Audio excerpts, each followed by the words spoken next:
Alors aujourd'hui je voulais te faire une vidéo pour te parler un peu plus de sucre. Alors pendant une bonne période en fait j'ai expérimenté quelques trucs. J'ai voulu voir en faisant certaines choses comment je réagissais à mon addiction au sucre. Donc si tu veux, juste pour te remettre le contexte, je suis quand même quelqu'un qui a fait pas mal de ménage dans son alimentation, qui a petit à petit cherché à la rendre de plus en plus clean. Mais depuis bien longtemps en fait je mangeais quand même assez brut. Je fais pas partie forcément des gens qui ont commencé avec de la bouffe de vraiment de mauvaise qualité, à bouffer des plats industriels, des pizzas et des plats tout préparés. J'ai quand même eu, ma mère m'a quand même habitué à manger des aliments assez bruts, cuisinés, préparés. Mais il y avait quand même du ménage à faire. Cependant, il y avait un point sur lequel je galérais toujours à me déshabituer, c'était le sucre. J'avais toujours besoin d'avoir une petite note sucrée à la fin de la journée. Quasiment tous les jours, il devait y avoir une note sucrée, tu vois.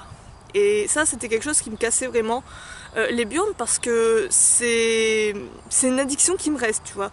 Autant l'alcool, j'ai rien, j'ai jamais bu et tout, je m'en fous. La clope, pareil, tout ça, toutes ces addictions dites classiques, j'ai aucun problème avec là-dessus. Mais le sucre, il y a toujours eu cette envie de bouffer du sucre. Donc j'ai essayé plusieurs méthodes. J'ai essayé le truc de la volonté, hein, comme on dit toujours. Essaie de t'abstenir pendant 30 jours de manger du sucre et tu verras qu'à un moment donné tu seras sevré, tu seras habitué, etc. Donc j'ai testé, j'ai expérimenté, mais le problème c'est que à chaque fois ça me revenait à l'esprit. Tous les jours quand tu testes cette méthode là, tu y penses tout le temps, t'es frustré, t'es pas bien, t'es stressé, ça te fait chier pendant une bonne période. Et à un moment donné tu craques et tu vas bouffer, tu te dis, tu commences à négocier avec toi-même et te dire ouais allez c'est pour une fois et tout, et là tac tu mets le doigt dedans et tu te fais emporter, tu reprends ta mauvaise habitude. Donc la méthode de la volonté c'est pas quelque chose qui marchait, du moins avec moi. Donc j'ai testé aussi la méthode de la substitution, donc en gros tu essaies de remplacer le sucre par quelque chose d'autre. Alors quelque chose peut-être de sucré mais de plus sain, comme des dattes, des trucs comme ça. Mais le problème avec ça c'est que c'est plus cher. Des fois si t'as pas envie de bouffer de la date, t'as envie de bouffer vraiment un truc fat, un truc assez gras, assez voilà.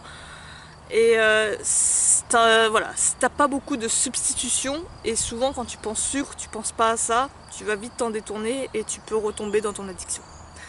Donc du coup, je me suis rendu compte d'un truc. Je me suis rendu compte en fait, ce qui pose problème, c'est que notre alimentation n'est pas assez dense nutritivement.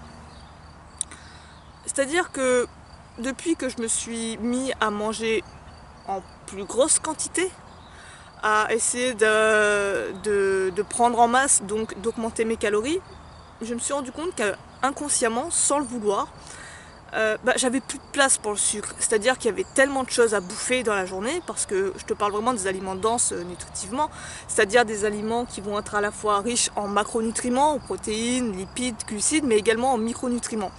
Et ces aliments-là, qui vont être aussi très caloriques, vont être énormément rassasiants. Et le truc c'est que tu vas vraiment pas avoir faim pendant plusieurs heures. Tu n'auras pas envie de grignoter, tu n'auras pas le temps en fait de grignoter. Et en faisant vraiment attention à ça, en mangeant des aliments vraiment denses, je me suis rendu compte que inconsciemment, sans le vouloir, sans faire aucun effort, je pensais plus au sucre. J'avais plus du tout envie de sucre et voilà, c'était comme résolu.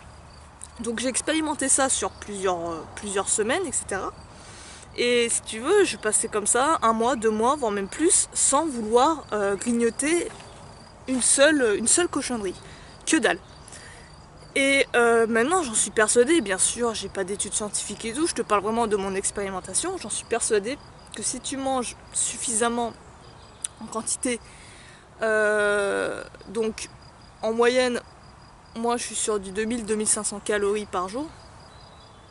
En plus, moi j'essaie de chercher à bulker, donc du coup j'essaie d'augmenter ma ration de calories graduellement. Je suis pas quelqu'un qui a forcément un gros appétit, c'est-à-dire que je vais pouvoir avoir faim souvent dans la journée, mais je vais pas manger des gros repas.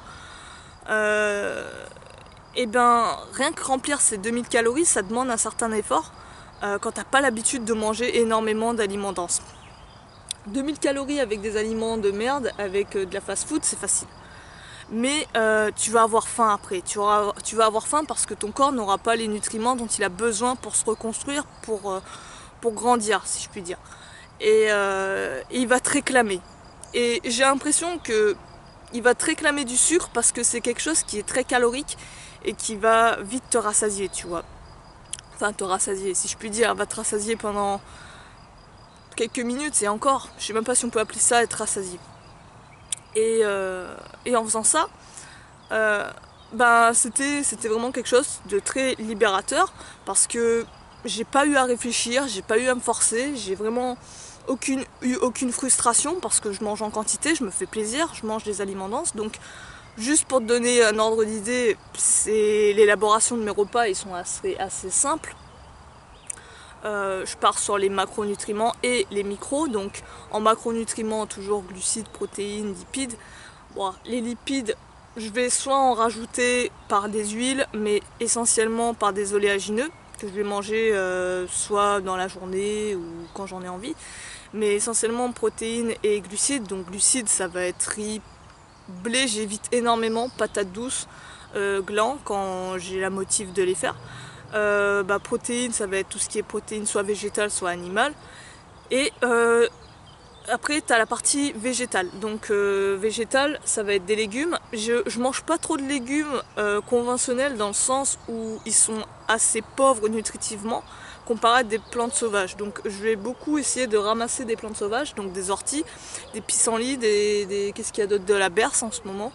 Ce que je trouve par mes connaissances sur les plantes sauvages et remplacer en fait mes légumes par ça. Parce que déjà ils sont riches en macros, par exemple je pense aux orties, mais également en micronutriments c'est beaucoup plus dense et je suis sûre qu'ils sont bio. Donc c'est beaucoup plus intéressant. Mais il y a toujours une part de verdure.